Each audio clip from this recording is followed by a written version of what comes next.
Good morning, families. Welcome to the studio. It's a beautiful fall day and almost a little chilly in here, which is, I'm all bundled up. So drinking my coffee, and I just finished a story time class with our Creation Nation kids. We read Swimmy by Leila Leone, which is one of my favorite books. So all in all, favorite book, got to make fish art, and now I get to talk to you. It's a good Monday. So I hope you guys are having a good one. I've got all my Post-it notes prepared for you, and we're going to go through just what's going on in the studio this week, what your kids are learning this week in each of their different classes. And then I've got some notes at the back end that I want to make sure to talk to you about winter break and Thanksgiving and all that stuff. All right.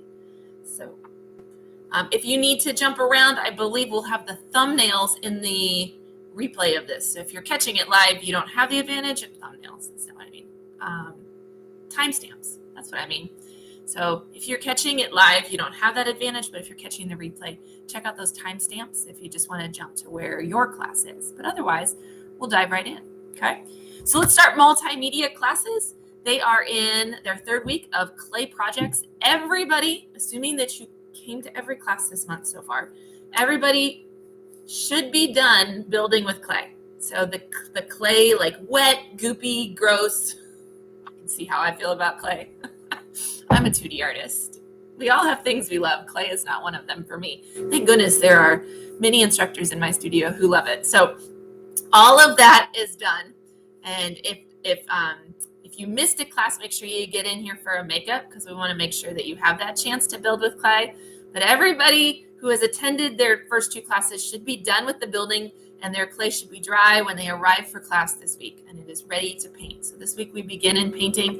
If you can remember to wear old clothes, that's a good idea. Actually, it's just a good idea every time you come to art class, because even if your class isn't using something non-washable, that doesn't mean the class before didn't, and you never know what you might come in contact with. So wear art clothes for sure to class this coming week, because we're going to use acrylic paint with the kids, and it is a not washable paint. So permanent paint on clothing, make sure you wear that.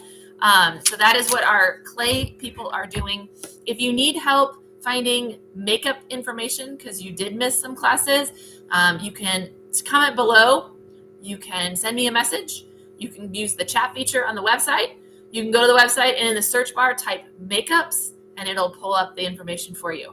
You can go back and look at your registration email, and it's in there as well. But let me know if you need help finding it, because we want to make sure you get your studio time in and we get these clay projects moving along. Okay. Let's talk about drawing classes. So for those of you in some drawing classes, as a reminder, we have 3 different drawing classes that meet every single week. We have a 101 class for the younger kids who are just learning to put together shapes and finish a drawing and draw like background, foreground, midgrounds. And then we have our more advanced classes that go 2 paths. One goes more realistic and drawing in realism, and then one goes more comic and cartoon style drawing. So both great, just different styles, 2 different directions. All right. So let's start drawing 102 comic and cartoon class. You guys are going to be working on, we did eyes last week. So we're drilling down into facial features. They did eyes last week. This week, they're going to do noses and mouths. And we put the 2 of those together because they're kind of connected. And also because in most of our cartoon styles, noses are pretty simple. They don't, I mean, Miss Grace tells me that I got to get this right. In the anime style, it's usually just a little like check mark. So super easy lesson on noses if that's the style you're drawing. So they'll do noses and mouths this week, and we'll work on getting that all put together into faces. My Drawing 101 class is going to do haunted houses, and so is Drawing 102. And I love this lesson because we are going to be working on perspective.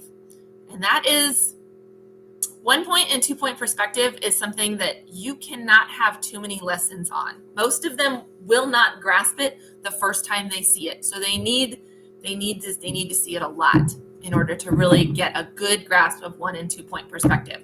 101 is going to do 1-point perspective, and 112 is going to do 2-point perspective. And I thought I would give you a quick lesson for those of you out there who don't know what that is. So we're going to be drawing houses.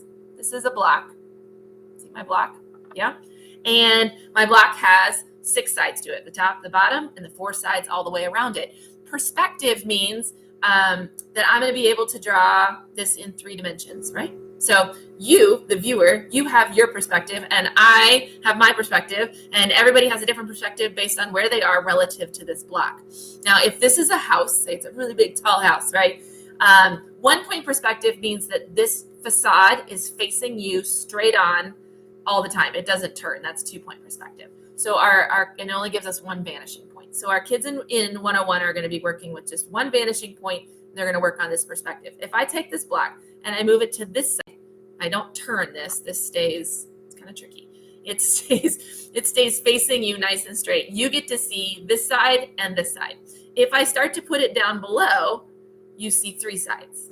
Okay. What perspective is it's going to help us to tell we know what these lines are. This top line, this side line, this bottom line, and this line up. Those are all 90-degree angles. Super. Like we can do that. That's how we draw houses. When we want to draw them in 3D though, we have to get what this line is right here and what this line is right here. And we start to see that those ones don't go straight back. And this is not a 90-degree angle. I mean, it is, right? Because this cube is 90 degrees. But when we draw it, it's not 90 degrees. So what is that angle? How do I find that angle? How do I figure that angle? And then anything that's on this side, if this is a house, whether it's a window or it's siding or it's a balcony, what angle do those lines go to? So that is 1 point perspective. And for those of you who aren't familiar with it, these lines right here from this corner going back eventually meet at what's called a vanishing point. So that's what they're going to be learning. My kiddos in 102 doing the exact same things. They'll get a crash course in 1 point perspective. Most of them probably know it, but then they're going to do 2 point perspective, which basically means this turns like this. Okay. Now there is no side that has 90-degree angles, right? Everything has wonky angles. This is not 90 degrees. This is not 90 degrees. This is not 90 degrees. Neither is this one. And there are 2 vanishing points. There's a vanishing point over here, and there's a vanishing point over here. So that is what our 102 kiddos will be learning, and they'll be doing it by drawing a haunted house. So they'll start with a cube, obviously, or a what is this? A rectangular prism.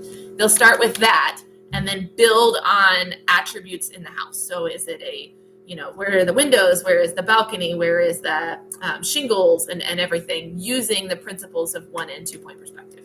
We get our haunted houses. Okay, cool. So that is our drawing lesson for the 3rd week of October. We did change something too with drawing classes, and I could go into like the history of these classes and how they all came to be, and we won't go into that. But everybody works in a 9x12 journal just to kind of keep everything together, and that way they can have notes and they can have reference pages. And the drawback of that is you never get to see what they're doing. We had years where we let them take the journals home, and then we never got them back, and that's why they live here now. But it's never our intent that you don't get to see what's going on in class.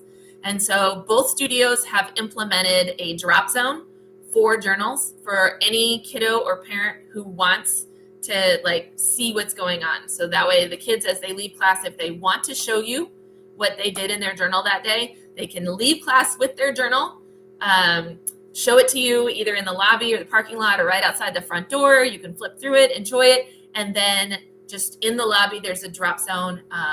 Each studio has a different spot, but it's labeled, it's a box. It says place journals here. So that way you can just drop it in there, and then the instructor will make sure it gets back into your class cubby, so you have it next week. Okay. So if that is, that's something you've been wondering, I haven't seen anything they've made and it's been 4 weeks, you can totally have your kiddo bring it out to you, and then they can just drop it in that bin. So that is new. The other thing that we're going to try out this month, and I'll talk more about it next week, is to have a finishing day. We've heard feedback from some of our kids that they feel like they'd really like to dive back into one of their lessons that they did previously in the month, and finish it or add to it or redo it.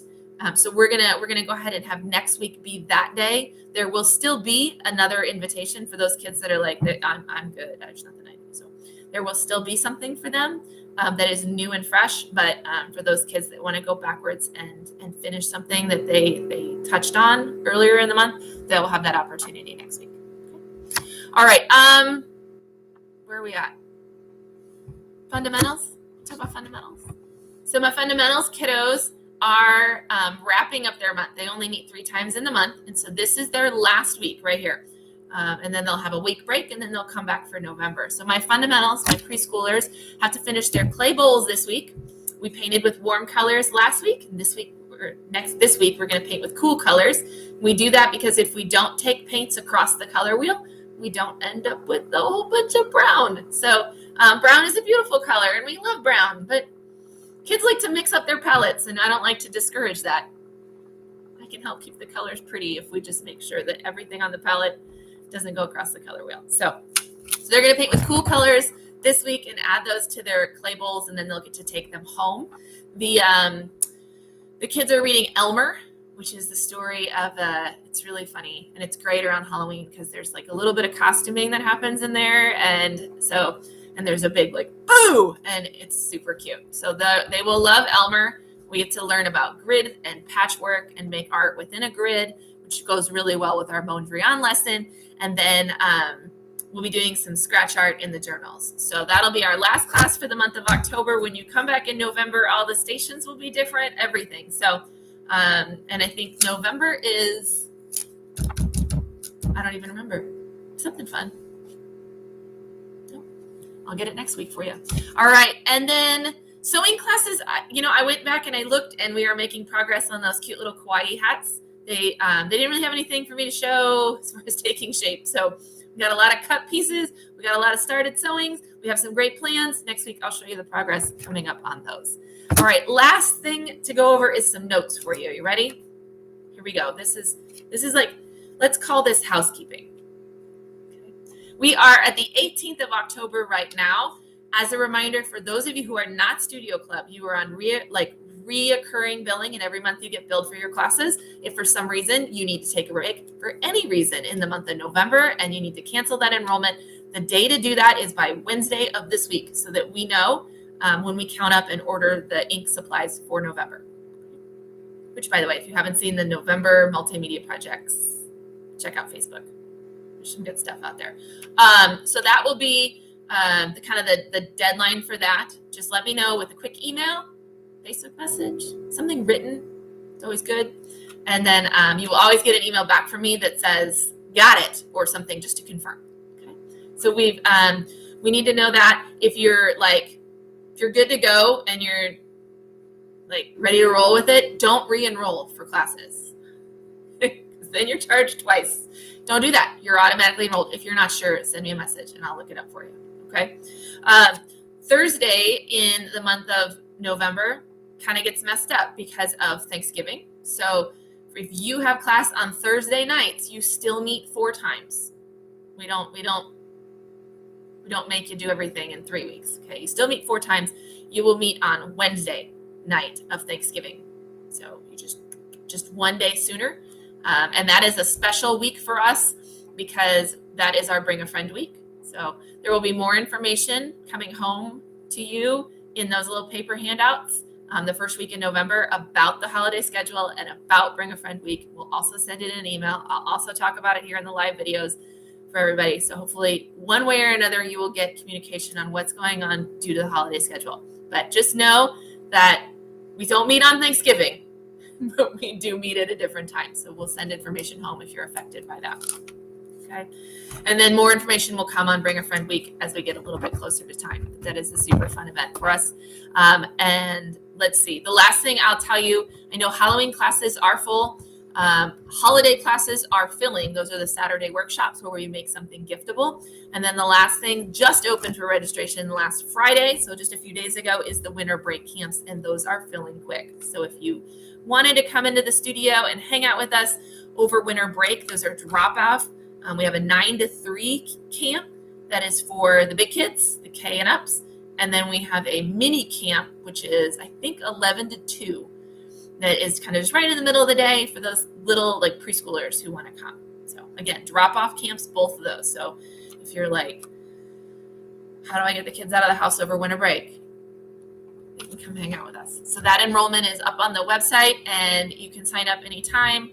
The best way to get to it is right from the main header and go to special events, or in the search bar, type winter break, and it will come up.